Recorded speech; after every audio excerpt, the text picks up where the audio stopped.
મિત્રો, આપણા ગામને, ગ્રામ્ય જીવનને અને ગ્રામ્ય સંસ્કૃતિને બચાવવી હશે તો આપણે બધાએ જાગૃત બનવું પડશે.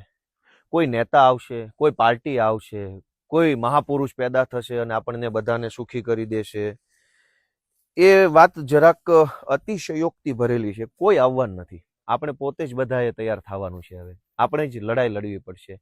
અમારી પાછળ ડુંગર દેખાય છે, આ ગિરનાર છે. અરવલ્લીના ડુંગરાઓ સરકારે ખોદવા કાઢ્યા છે. મોટી મોટી કંપનીઓ, મોટા મોટા અબજોપતિ રૂપિયાવાળાઓ અને સરકાર, આ બંને એવું માને છે કે આ દેશ એમના પિતાશ્રીનો છે. એટલે સરકાર કંપનીને ડુંગર ખોદવાની મંજૂરી આપી દે અને કંપની એવું બોલે કે મને તો સરકારની મંજૂરી છે, પણ આ ડુંગર થોડો સરકારના બાપાનો છે કે ગમે ત્યારે ખોદી નાખશે. આવા અરવલ્લીનો પહાડ હોય, આ ગિરનારનો પહાડ હોય કે આવા જે કાંઈ ડુંગરાઓ, નદીઓ, જંગલ જે છે એનું રક્ષણ તો સદીઓથી માણસે કર્યું છે.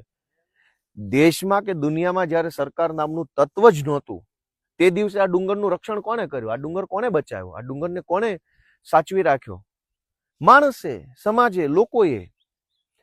આજ સરકારને એવું કેમ લાગે છે કે આ ડુંગર એમના પિતાશ્રીનો છે, કે સરકાર મંજૂરી આપશે એટલે કંપની આવીને ખોદી નાખશે? તો મુદ્દો ડુંગરનો નથી, મુદ્દો આપણી જમીનનો છે. આ જમીનની અંદર આ સરસ મજાની ડુંગળી છે, કેટલી મોટી વિશાળ ડુંગળી છે. આ ધરતી માતા સરસ મજાનું ધાન પકવે છે. આ લીલાછમ ખેતરો, આ ડુંગરા, આ ઝાડવા, આ નદીઓ, આ ઝરણા, આબોહવા, એનો માલિક કોણ? સરકાર કે માણસ? સરકાર તો નહીં જ. કંઈક અંશે માણસ ખરો, પણ માણસ પણ નહીં. આનો માલિક ઈશ્વર છે. એટલે ઈશ્વરે બનાવેલી દુનિયાને, એની સુંદરતાને સાચવી રાખવી હોય તો આપણા બધાની હૈયારી જવાબદારી છે. એની જવાબદારી નિભાવવાનો સમય એટલે ગ્રામસભા.